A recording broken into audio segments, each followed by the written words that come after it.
Chapter 16. The Ruse. The crash and ear-piercing yell startled Nancy and Ned. "What was that?" he asked. "It sounded right outside." They both went to the stairway window and struggled to lift the stiff, warped sash. Nancy leaned out. "Oh!" she cried. "A man's on the porch roof with a ladder on top of him."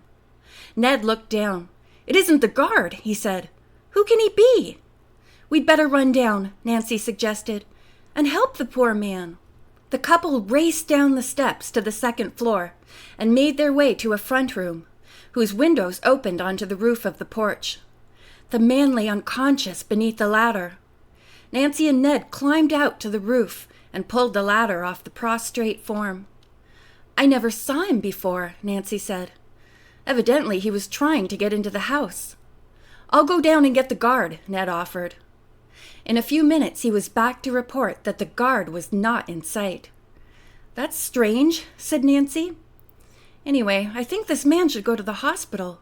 Ned, will you drive to a phone and call the police to send an ambulance?" "I hate to leave you here alone, Nancy." "Oh, I'll be all right," she assured him. Reluctantly, Ned hurried to his car and drove off. Nancy decided to hunt for the guard. As she neared the hall, she heard a step behind her and turned. The man whom she had thought to be unconscious stood there, an evil grin on his face. Nancy started to run, but he caught her in an iron grasp. "Let go of me," she demanded. He gave a mean laugh. "I got my orders to get rid of you," the man mumbled. Nancy now realized he had been faking unconsciousness all the time. "Who gave you the orders? Frank Jemmett?" "You know too much," the man answered. As she struggled to get away, the man pulled a small bottle from his pocket and waved it under her nose. Nancy held her breath, all the while fighting like a tigress. She heard a car drive in. If she could only hold out until help came. But the room began to reel. Nancy couldn't breathe. Then she blacked out. When the young sleuth revived, she was lying underneath a bed. Its deep-fringed spread hid her from view. "I guess that's why no one found me," she thought. Her head ached. "I need fresh air." Staggering, she made her way to the window. Vaguely, she noticed that the ladder was still there. "Where is everybody?" Nancy wondered. Suddenly, she noticed that Ned's car was not in sight. Hasn't he come back yet? A sudden fear gripped her. Had the powerful stranger knocked Ned out when he returned, hid him someplace, and then taken his car? Feeling stronger now, Nancy decided to investigate. Going from room to room, she called loudly for Ned, but received no answer. Panic-stricken, Nancy began to search under beds and in closets. Ned was nowhere in sight. Sitting down on the steps of the front porch, Nancy tried to imagine what had happened during her blackout. "I must think," she told herself. "This is dreadful. What'll I do? No phone, no car." Her eyes were suddenly attracted to a startling sight. A pair of men's feet protruded from beneath the porch. Ned's? Sick with fear, Nancy jumped up, seized the man's ankles, and pulled him out. "The guard! He's been drugged too!" Almost at once, the man's eyes flickered open, and presently he was able to tell Nancy what had happened.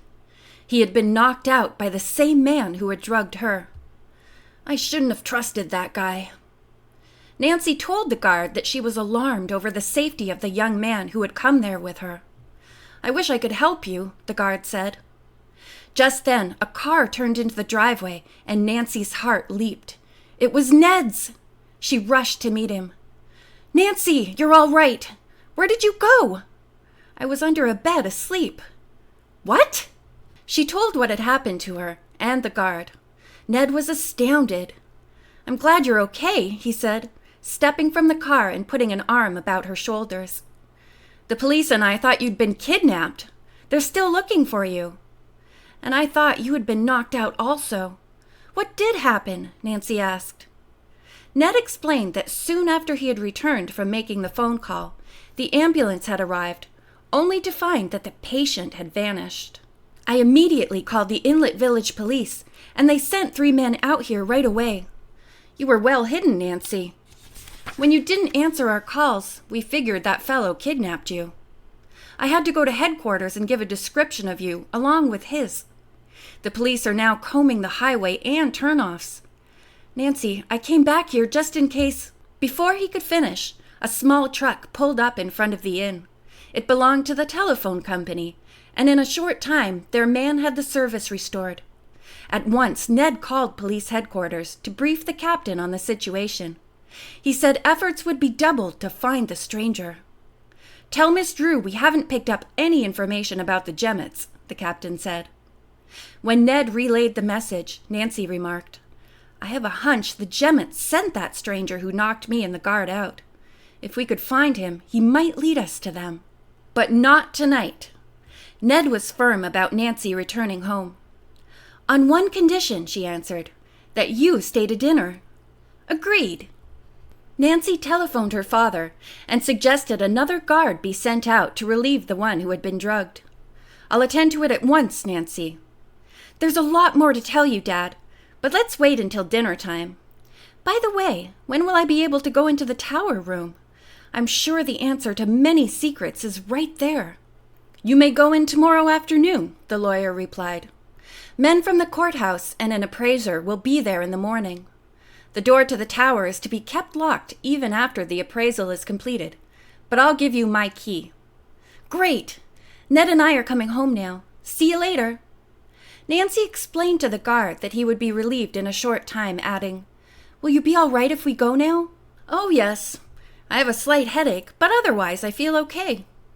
When Nancy and Ned were about halfway home, he looked at the gasoline gauge and said, I couldn't make it to River Heights without filling up.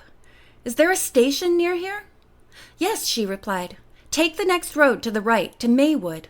Ned drove there. As the tank was being filled, Nancy glanced at a car headed for Maywood. Her pulse quickened. The driver was the man who had drugged her and the guard. Hurry, she called to the attendant. As Ned looked at her, puzzled, Nancy whispered, I just saw the man who knocked me out. We must follow him. Ned called out to the attendant, That'll be enough. The surprised man shut off the pump. Ned glanced at the price gauge and quickly paid for the gasoline. Keep the change, he said. Where'd the man go? Ned asked Nancy. Toward Maywood. Oh, please hurry. He ought to be arrested, and besides, he may be going to meet the Jemmets. The suspect was not driving fast, and Ned soon caught up. Now what do we do? He asked. See where he goes, and then get a policeman. Presently, the man turned into an old area of Maywood, where the houses were in a shabby state. He parked in front of one on which hung a sign, Mrs. Dilberry's guest house. The man let himself in with a key. Ned, go for the police, will you? I'll wait here in case he or the Jemmets come out. Promise me, he said, cupping Nancy's chin in his hand, that you won't disappear again. Not even to chase them? No. Ned sat still until she gave her word, then hurried off. Nancy got out and stood back of a tall hedge so she could not be seen from the windows of the guest house. It was not long before Ned returned with 2 plainclothes detectives, who he introduced as Manton and Wright. Manton said he would cover the rear door of the house, while the others went inside. A woman in her 60s answered their ring. Detective Wright showed his badge and asked if she was Mrs. Dilberry. When she replied yes, he said, You have a guest here who is wanted for assault. Not here, Mrs. Dilberry declared. All my folks are respectable. If you don't cooperate, he said, you will be liable for aiding and abetting a criminal.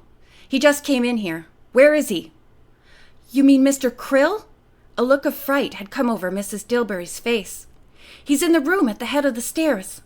As Wright and Ned started up the stairway, Nancy paused to ask the woman a question. Do you have any guests here named Jemmett? I did have, but they moved out about an hour ago, Mrs. Dilberry said. Right after the husband got a phone call.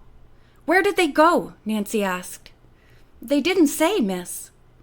Tell me, Nancy went on, were they friendly with Mr. Krill? Oh my, yes. I could hear them walking back and forth to each other's rooms all the time. "Thank you," Nancy said, then dashed up the steps to confront the suspect. End of chapter 16.